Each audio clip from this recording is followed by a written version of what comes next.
Soal ini yang bukan kegiatan pengelolaan keuangan daerah adalah A. Pengorganisasian, B. Penganggaran, C. Pertanggungjawaban, D. Penatausahaan, atau E. Pelaporan. Ya, jawabannya A. Sesuai dengan Peraturan Pemerintah Nomor 12 Tahun 2019 tentang pengelolaan keuangan daerah, bahwa pengelolaan keuangan daerah adalah keseluruhan kegiatan yang meliputi perencanaan, penganggaran, pelaksanaan, penatausahaan, pelaporan, pertanggungjawaban, dan pengawasan keuangan daerah. Jadi, yang bukan kegiatan pengelolaan keuangan daerah adalah pengorganisasian. Soal selanjutnya, nomor 2.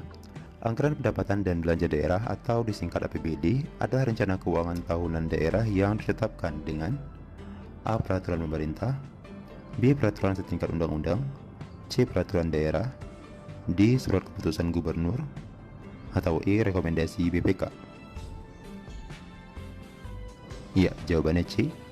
Hal ini juga sesuai dengan Peraturan Pemerintah Nomor 12 Tahun 2019 Pasal 1 tepatnya, bahwa APBD adalah rencana keuangan tahunan daerah yang ditetapkan dengan peraturan daerah atau lebih dikenal dengan Perda.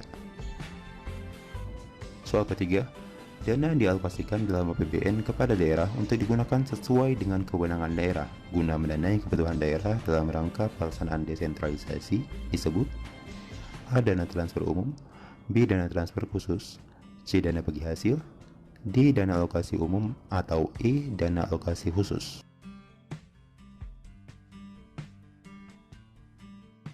Ya, jawabannya A. Dana transfer umum adalah dana yang dialokasikan dalam APBN kepada daerah untuk digunakan sesuai dengan kewenangan daerah. Hal itu berguna untuk mendanai kebutuhan daerah dalam rangka pelaksanaan desentralisasi. Soal keempat, dana yang bersumber dari pendapatan APBN yang dialokasikan dengan tujuan pemerataan kemampuan keuangan antar daerah untuk mendanai kebutuhan daerah dalam rangka pelaksanaan desentralisasi disebut A. Dana transfer umum, B. Dana transfer khusus, C. Dana bagi hasil, D. Dana alokasi umum, atau E. Dana alokasi khusus. Ya, jawabannya D. Dana alokasi umum atau disingkat DAU adalah dana yang bersumber dari pendapatan APBN yang dialokasikan dengan tujuan pemerataan kemampuan keuangan antar daerah. Hal ini berguna untuk mendanai kebutuhan daerah dalam rangka pelaksanaan desentralisasi. Soal kelima, semua kewajiban pemerintah daerah yang diakui sebagai pengurang nilai kekayaan bersih dalam periode tahun anggaran berkenaan disebut A. Belanja daerah, B. Pembiayaan, C. Pinjaman daerah, D. Utang daerah, atau E. Pemberian pinjaman daerah. Ya, jawabannya A. Belanja daerah. Belanja daerah adalah semua kewajiban pemerintah daerah yang diakui sebagai pengurang nilai kekayaan bersih dalam periode tahun anggaran yang berkenaan. Soal ke-6, setiap penerimaan yang perlu dibayar kembali dan atau pengeluaran yang akan diterima kembali, baik itu pada tahun anggaran berkenaan maupun pada tahun-tahun anggaran berikutnya disebut A. Belanja daerah, B. Pembiayaan, C. Pinjaman daerah, D. Utang daerah, atau E. Pemberian pinjaman daerah. Ya, jawabannya B. Pembiayaan adalah setiap penerimaan yang perlu dibayar kembali dan atau pengeluaran yang akan diterima kembali baik pada tahun anggaran berkenaan maupun pada tahun-tahun anggaran berikutnya. Soal ke-7, uang yang wajib dibayar pemerintah daerah dan atau kewajiban pemerintah daerah yang dapat dinilai dengan uang berdasarkan peraturan perundang-undangan, perjanjian, atau berdasarkan sebab lainnya yang sah disebut A. Belanja daerah, B. Pembiayaan, C. Pinjaman daerah, D. Utang daerah, atau E. Pemberian pinjaman daerah. Ya, jawabannya D. Utang daerah adalah uang yang wajib dibayar pemerintah daerah dan atau kewajiban pemerintah daerah yang dapat dinilai dengan uang berdasarkan peraturan perundang-undangan, perjanjian, atau berdasarkan sebab lainnya yang harus sah.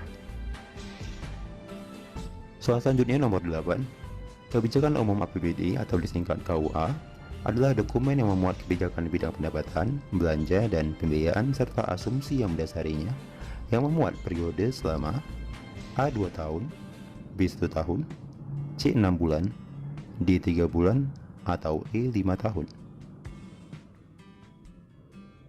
Ya, jawabannya B. 1 tahun. Kebijakan Umum APBD atau disingkat KUA adalah dokumen yang memuat kebijakan bidang pendapatan, belanja, dan pembiayaan serta asumsi yang mendasarinya untuk periode 1 tahun. Soal ke-9.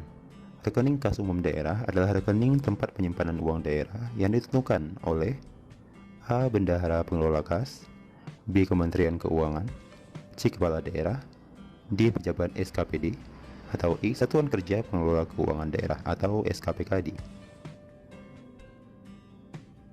Ya, jawabannya C. Kepala Daerah. Rekening kas umum daerah adalah rekening tempat penyimpanan uang daerah yang ditentukan oleh Kepala Daerah untuk menampung seluruh penerimaan daerah dan membayar seluruh pengeluaran daerah pada bank yang ditetapkan. Nomor 10. Berikut ini yang merupakan 3 pilar tata pengelolaan keuangan daerah yang baik adalah A. Kredibilitas, akuntabilitas, dan demokrasi, B. Transparansi, profitabilitas, dan keterbukaan, C. Demokrasi, transparansi, dan partisipatif, D. Transparansi, akuntabilitas, dan keterbukaan, atau E. Demokrasi, akuntabilitas, dan partisipatif. Ya, jawabannya D. Penyempurnaan pengelolaan keuangan daerah harus dilakukan melalui 3 pilar tata pengelolaan keuangan daerah yang baik, yaitu transparansi, akuntabilitas, dan keterbukaan, atau sebagian menyebutnya partisipatif. Ya, terima kasih untuk video kali ini. Jangan lupa dibantu saya untuk subscribe channel ini, dan juga berikan komentar kira-kira soal apa lagi yang akan kita bahas selanjutnya, atau bidang apa, atau mau tetap bagian keuangan. Ya, silahkan diberikan komentar saja. Dan jangan lupa bantu saya untuk subscribe channel ini agar lebih banyak lagi video-video pembahasan SKB yang lain. Dan terima kasih, sampai jumpa di video selanjutnya. Assalamualaikum warahmatullahi wabarakatuh.